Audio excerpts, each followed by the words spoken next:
성경 말씀 로마서 7장 13절입니다. 로마서 7장 13절 같이 읽겠습니다. 그런즉 선한 것이 내게 사망이 되었느뇨? 그럴 수 없느니라.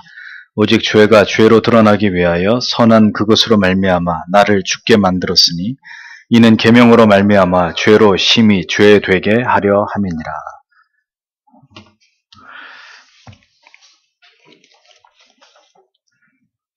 5장입니다.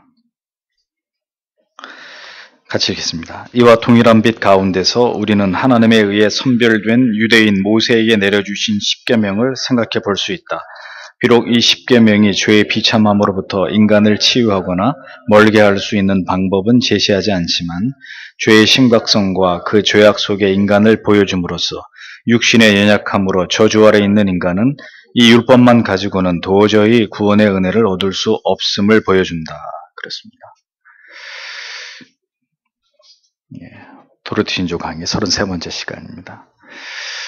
올바른 신앙이 한 영혼 안에 안착되는 과정 속에서 성령 하나님께서는 우리 안에서 여러 가지 신묘막측한 일들을 행하십니다. 택하신 하나님의 자녀들을 구원으로 회심과 중생의 은혜 가운데로 불러 이끌어내시는 과정은 성도 여러분 절대로 녹록하지 않습니다. 주님은 당신이 돌아오기까지 눈물을 흘리면서 그들을 위해서 기다려 오셨습니다. 이제 주님이 당신에게 내미시는 손을 붙잡으십시오. 그러면 당신은 오늘 구원을 받게 될 것입니다. 이런 심파의 이런 정서는 참된 믿음과 매우 동떨어져 있는 그런 신앙입니다. 참된 신앙의 정서와 회심은 자신에게는 아무런 희망이 없다는 사실을 처절하게 깨닫는 데서부터 비롯되고 그런 거룩한 감정이 휩쓸고 지나간 자리에서 시작되는 법입니다. 그러한 자신에 대한 완전한 절망은 무엇에서 비롯되는 것이냐? 바로 율법을 통한 통렬한 죄의 고발입니다. 고발. 내가 형편없는 죄인이라고 하는 머리끝부터 발끝까지 아주 죄로 가득 찬 존재라고 하는 율법 앞에서의 이 어떤 빗발치는 고발을 통해서 완전히 내 실체가 다 드러나게 되는 그것을 통해서 율법은 우리를 결코 구원으로 인도하지는 못하지만 우리에게 왜 예수 그리스도의 십자가가 필요한지, 왜 그리스도의 구속의 은혜가 귀한 것이고 우리에게 유일한 희망은 오직 그리스도의 십자가뿐인지를 선명하게 깨닫게 해주는 탁월한 역할을 감당해냅니다. 무엇이? 토라, 율법이 그렇단 말이에요. 그러나 무지하게도 알미니안주의자들은 율법을 통해서 구원의 은총까지 얻을 수 있다고 감히 주장을 하는 거예요. 자연인들도 본성의 빛 아래서 율법을 지킴으로 구원을, 생명을 얻을 수 있다고 알미니안주의자들은 그렇게 말합니다. 그러나 알미니안주의자들은 중대한 문제를 착각하고 있는 거죠.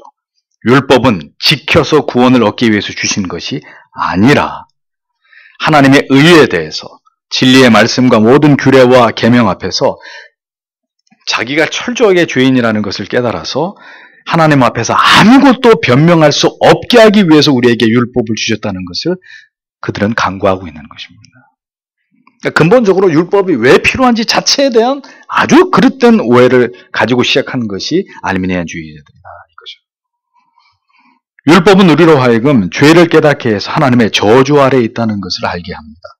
본성의 빛이나 율법의 빛 모두 죄가 얼마나 심각한 것인지를 자각하게 하고 그로 인해 사람이 하나님 앞에서 얼마나 자신이 부끄러운 존재인지를 깨닫게 하는 것입니다. 성령이 우리를 구원으로 인도하심의 뚜렷한 증거는 죄를 심히 죄되도록 죄에 대해서 더욱 정밀하고 민감하게 만드심을 통해서 알 수 있는 거예요. 그 사람이 구원과 상당히 가까워져 있다는 것, 그리고 그 사람이 분명한 그리스도인으로서 성화되고 있다는 것은 뭘 보면 알 수 있느냐? 그 사람이 자기의 죄를 어떻게 다루고 있는지를 보면 알 수 있는 거예요. 아주 분명한 그 표시예요. 죄를 어떻게 저 사람이 다루는지를 보면 저 사람이 분명한 회심한 사람이고 정말 성화를 향해서 진력하고 있는 사람인지 알 수 있는 거예요. 회심하지 않은 사람일수록에 또 성화의 수레바퀴가 힘차게 굴러가고 있지 않은 사람일수록에 어떤 문제가 생기겠어요? 이렇게 큰 죄를 지어놓고도 그 죄를 요만하게 인식하는 거죠.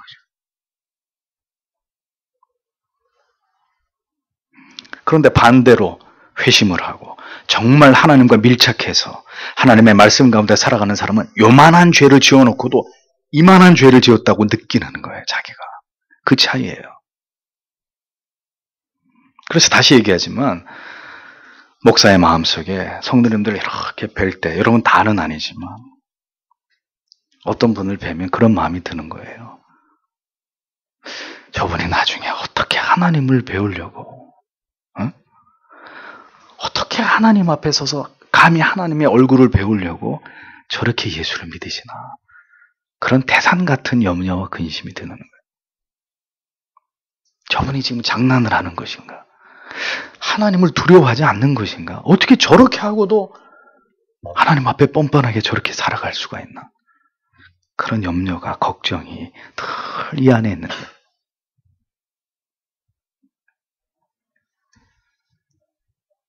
율법은 우리로 하여금 죄를 깨닫게 해서 하나님의 저주 아래 있다는 걸 알게 합니다. 본성의 빛이나 율법이 모두가 죄가 얼마나 심각한 것인지를 자각하게 하고, 그로 인해서 사람이 하나님 앞에서 정말 부끄러운 존재인지를 다 드러나게 만들어요. 성령이 우리를 구원으로 인도하심의 뚜렷한 증거는 그 죄에 대해서 민감한 것을 통해서 우리 안에서 그 스스로 확증할 수 있는 이런 어떤 것들을 보게 하는 것입니다. 율법의 조명이 강력하면 강력할수록 작은 죄까지 모두 드러나고 발각되는 효과를 가져오는 거죠. 성화가 깊이 진행된 성도일수록 그가 얼굴을 감싸고 흐느껴 우는 이유는 큰 죄를 범했기 때문이 아니에요. 말씀을 묵상하는 가운데 깨달아지고 양심에 들려오는 세미한 음성 때문에 자기의 죄를 깨닫고 그것을 기억하게 돼서 하나님 앞에 엎드리게 되는 거예요. 전에는 그렇게 죄의 문제에 대해서 민감하지 않았습니다. 그렇게 심각하게 생각해 본 일도 없습니다. 그냥 간단하게 예수 믿는다고 고백하고 교회 열심히 다니면 죄의 문제는 저절로 다 해결되는 것이고 천국에 가는 건 당연한 것으로만 여겼던 그런 때가 여러분에게도 있잖아요. 저에게도 있고. 그런데 좀 이상하지 않습니까? 전혀 죄에 대해서 내가 부끄러워하거나 죄를 용서해 달라고 간절하게 간구한 적도 없는데 그냥 내 죄가 다 사해졌대요. 나는 천국에 갈 수 있대요. 저는 어린 시절에 그런 말과 논리들이 그다지 이게 진실성 있게 제 마음에 그 무게 있게 와닿지 않더라고요. 뭐 이렇게 쉬워? 항상 그런 생각이 들었죠. 뭐 이렇게 간단해? 뭐 이렇게 가볍고 싱거운가? 이런 게 믿음인가? 막연히 교회 다니고 신앙생활 하면서 형식적인 종교생활 하면서 늘 혼자 그 곰곰이 고민해 있어요. 누구한테 물어볼 수도 없고. 죄의 힘이 죄됨을 느끼지 못하고 하나님을, 예수 그리스도의 십자가의 그 대속하신 은혜와 그 사랑을 어떻게 절절히 가슴으로 그걸 느끼고 고백할 수 있겠습니까? 불가능한 이야기예요. 그거는 어떤 계몽을 하고 주입을 해가지고 되는 문제가 아니에요. 신앙은 그런 게 아니란 말이에요. 그러니 한때는 교회를 열심히 다녔던 사람들 중에서 틀림없이 위선과 가십적이 되거나 혹은 어느 순간 더 이상 신앙의 동력을 잃어버린 채로 침체에 빠지거나 영적인 몸이 건조한 교인으로 전락하는 일들이 다반사가 될 수밖에 없는 것입니다. 그런 일들이 속출할 수밖에 없는 거예요. 당연한 일이에요.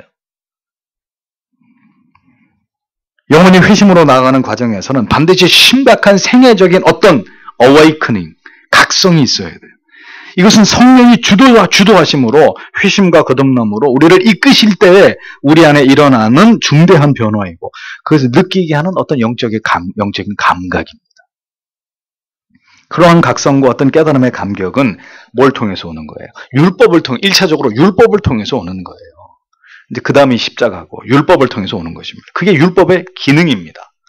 갈라디아서 3장 10절은 무릇 율법 행위에 속한 자들은 저주 아래 있나니 기록된 바 누구든지 율법 책에 기록된 대로 온갖 일을 항상 행하지 아니하는 자는 저주 아래 있는 자라 하였습니다. 그랬습니다.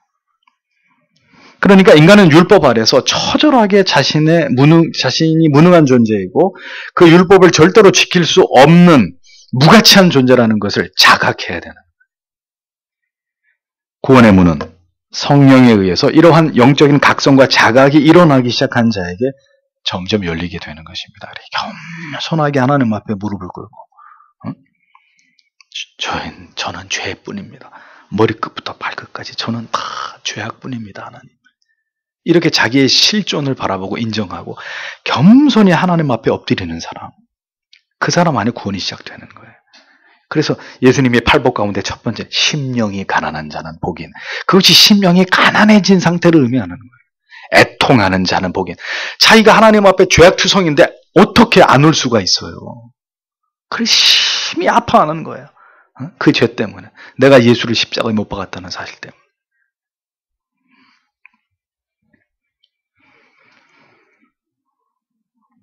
하나님께서는 아담에게 한 율법을 행위 언약으로 주셨습니다.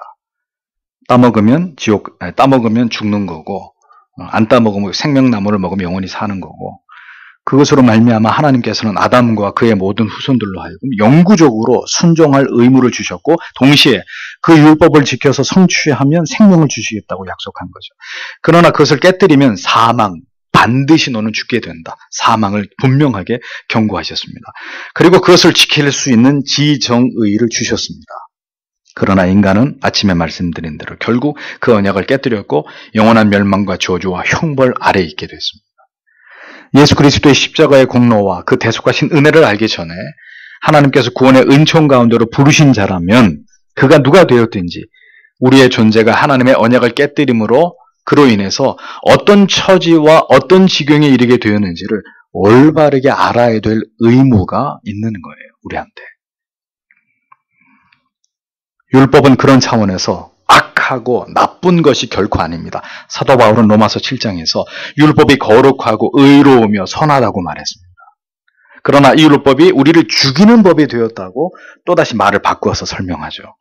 그 율법이 우리의 죄를 모두 벌거벗기듯이 드러내는 그 역할을 하기 때문이라고 사도는 이 율법의 가치를 분명하게 정확하게 설명해 나갑니다. 사람들이 율법을 알지 못하고 하나님이 어떤 분이신지를 알지 못하니 자신들이 얼마나 큰 죄인이고 얼마나 소망 없는 가련한 존재인지를 알지 못하는 것입니다. 자신이 죽을 병에 걸려 있는지 모르는 사람은 어떻게 하겠어요?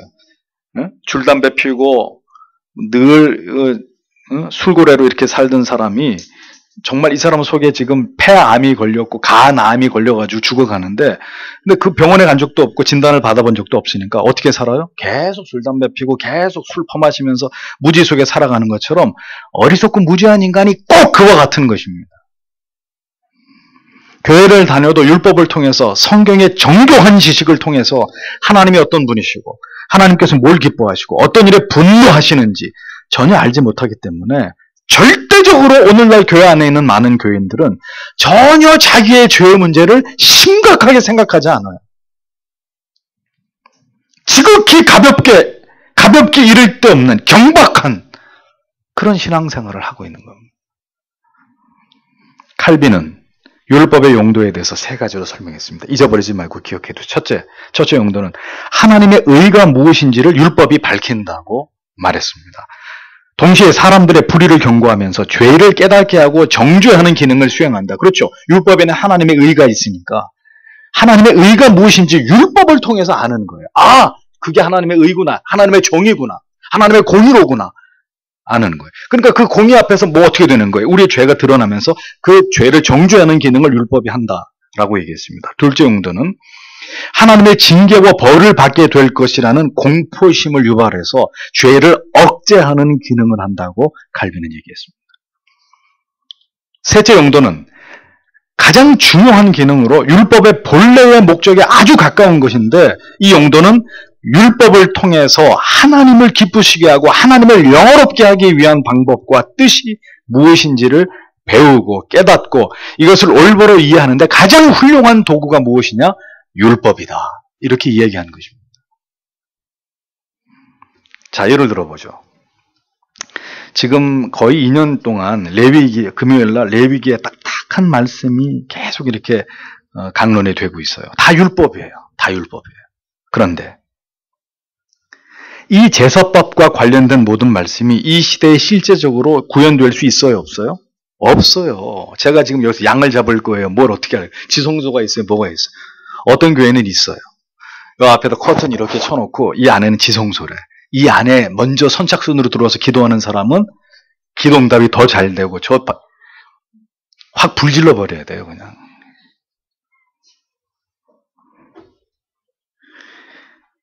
실제적으로 구현될 수 없는 법이에요. 이는 사장된 법과 제도이기 때문이죠. 그러면 레위기는 평생 읽을 필요 없어요? 다 찢어버려요 그냥?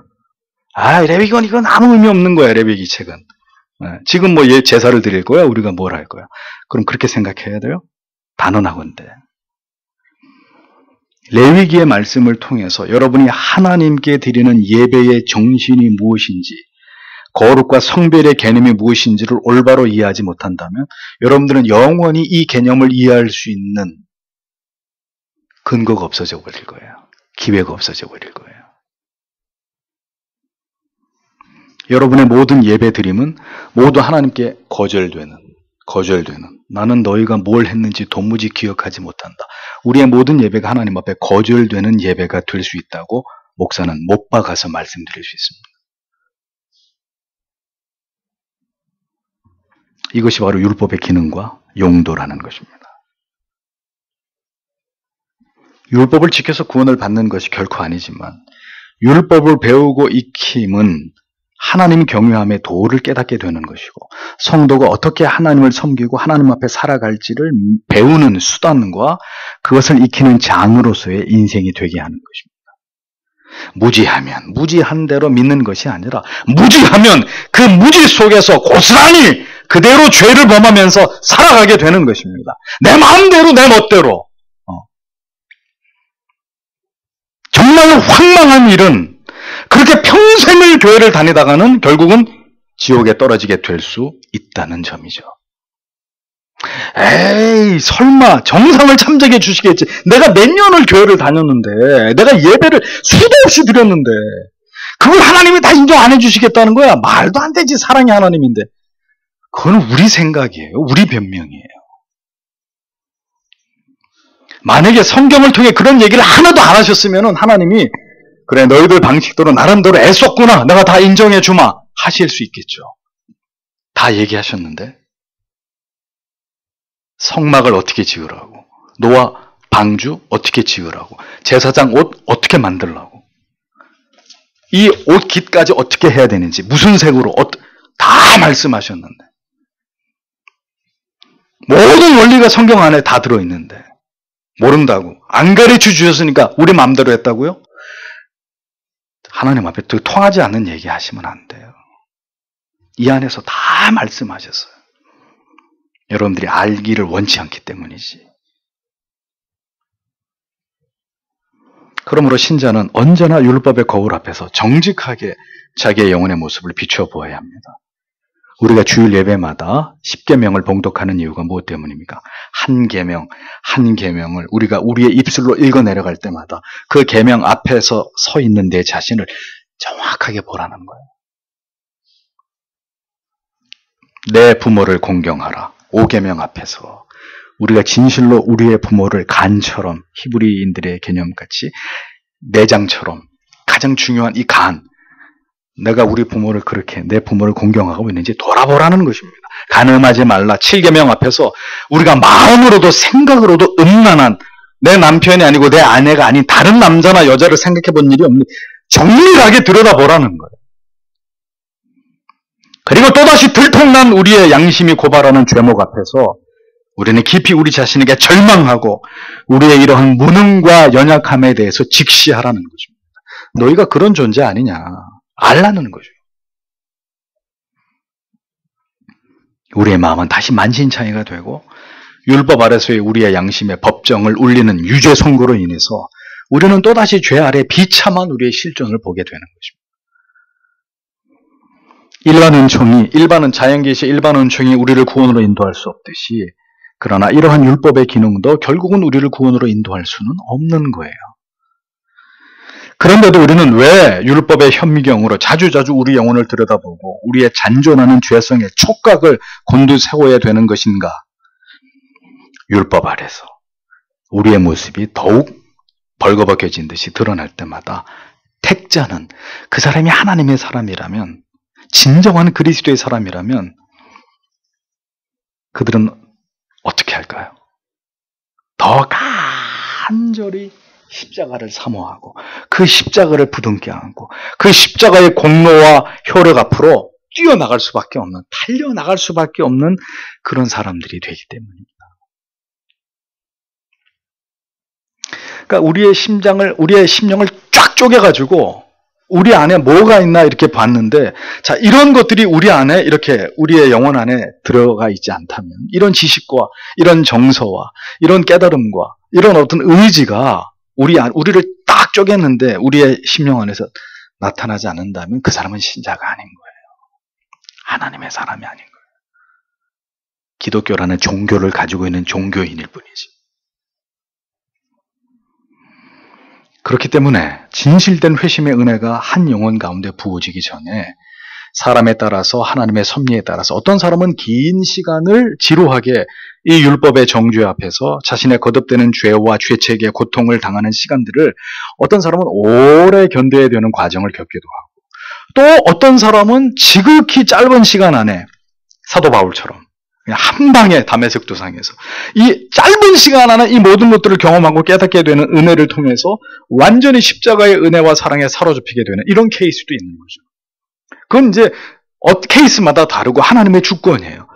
어떤 사람은 상당한 기간을 그 죄책 속에서 막 또 넘어졌다 일어섰다 이런 괴로움을 두고, 어떤 사람은 그 기간을 최대한 단축시켜가지고 하나님 그냥 모든 걸 다 이렇게 회심에 이르게 하시는 이런 케이스도 있는 거고. 그러니까 우리는 어떤 케이스인지 모르잖아요, 우리 자신이. 그건 하나님의 주권에 달려있는 거고, 하나님의 때에 결국 우리를 그렇게 하실 것이기 때문에. 그러니까 어떤 사람은 그 가운데 있으니까 막 괴로워하는 사람이 있고, 목사님 또 넘어졌어요, 또 제가 그런 사람. 어떤 사람은 그것을 어렵지 않게 넘어가서 이미 그 십자가의 어떤 그 은혜의 지배 아래서 자유를 누리면서, 그러면서 더 이렇게 성화에 진력하는 사람이 있고, 다른 케이스란 말이죠. 율법을 배우고 율법적인 설교를 들으면 다 바리새인이 되는 것이고 다 율법주의에 치우치게 되는 것인가? 아닙니다. 모든 설교자들은 율법과 그리스도의 십자가의 은혜에 대한 설교를 매우 균형 있게 평생토록 성도님들이 들으실 수 있도록 설교해야 합니다. 이 두 가지 요소를 다, 어느 한쪽도 이렇게 기울이지 않게, 이를 통해서 복음을 철저하게 바르게 이해하고 십자가의 구속의 은혜도 알아야 되지만 또 율법의 기능도 알아서, 그래서 진정한 신앙, 그 사이에 그 균형을 잘 맞추면서 진정한 신자의 삶을 살아가도록 그렇게 도와야 되는 거예요. 목회자가 하나님의 말씀을 재료로. 말씀드리건대 이러한 율법과 은혜의 강조를 균형 있게 이렇게 전달하는 교회, 흔치 않은 시대가 됐습니다. 자랑하는 게 아니라 이러한 균형이 왜 중요한지조차도 올바로 이해하고 있는 성도님들의 수도 절대로 많지 않습니다. 뭐가 그렇게 복잡하냐 너희 교회는, 응? 다 그렇게 얘기하지. 여러분들이 조금만 어떤 교리적인 문제를 가지고 그 신앙의 문제를 얘기해 보세요. 다 손사래를 칩니다. 아예 됐다고 너나 그렇게 믿으라고. 그런 시대잖아요. 분명한 것은 선명한 율법 아래 우리의 죄에 대한 날카로운 정죄와 형벌에 대한 공포와 어떻게 하나님을 경외하고 하나님을 섬길지에 대한 장엄한 설교가 사라짐에 따라서 참된 믿음을 가진 성도도, 참된 복음이 선포되는 교회도 빠르게 사라지게 될 것이라는 사실입니다. 반율법주의나 율법 폐기론이 강력하게 일어날수록 비도덕주의도 더 기승을 부릴 것이고, 인간의 자율성을 극대화해서 모든 법과 제도가 무너지게 되는 도덕적 해이도 급물살을 타게 될 것이라는 거예요. 세상은 결국 더 많은 죄악들이 창궐하게 되고 절대적 기준이 붕괴되면서 선과 악, 어떤 도덕과 비도덕, 이 개념 자체가 모호해지는 그런 혼란의 시대가 철회될 것입니다. 실제로 그런 시대가 도래했잖아요. 다 법이 동성연애도 합법화해주고, 고등학교 학생 다니는 고등학생 임신도 허락해주고, 예. 군대에서도 동성연애 허락해주고 그렇게 가잖아요, 이제 법이. 간통죄 폐지시켜주고 하자는 대로, 인간이 하자는 대로. 망하자는 얘기죠. 다 같이 죽자는 얘기예요. 제 귀에는 그렇게밖에 안 들려요. 절대적 진리와 유일 신관을, 그리스도를 통한 절대적 구원을 주장하는 이 개혁주의 신앙과 신학은 이제 거대한 세상의 이 같은 시류에 정면으로 맞서야 되는 이런 시대가 점점 도래하고 있다는 것을 우리는 분명하게 깨달아야 합니다. 피할 길이 없어요. 아직은 평안의 때입니다. 아직은 지금은 고요합니다. 그런데 성도 여러분, 언제 이 모든 상황이 돌변할지 알 수 없습니다. 희한한 일이 벌어지고 있죠. 태평양 건너서. 트럼프 같은 사람이 미국의 대통령으로 당선될 확률이 점점 높아지고 있어요. 도덕도 윤리도 없는, 그야말로 어떤 괴물 같은, 그런데도 미국 사람 절반 이상이 그를 지지하고 있어요. 이제 전 세계가 어떤 질서로 재편될지 참 가관입니다. 요즘에 뉴스를 보고 있으면. 참, 내 시대에 참 이런 말도 안 되는 상황을 내가 보고 있고, 어처구니 없어집니다. 하나님, 이렇게 막 가는군요, 결국 세상이. 참 기가 막힌 일입니다.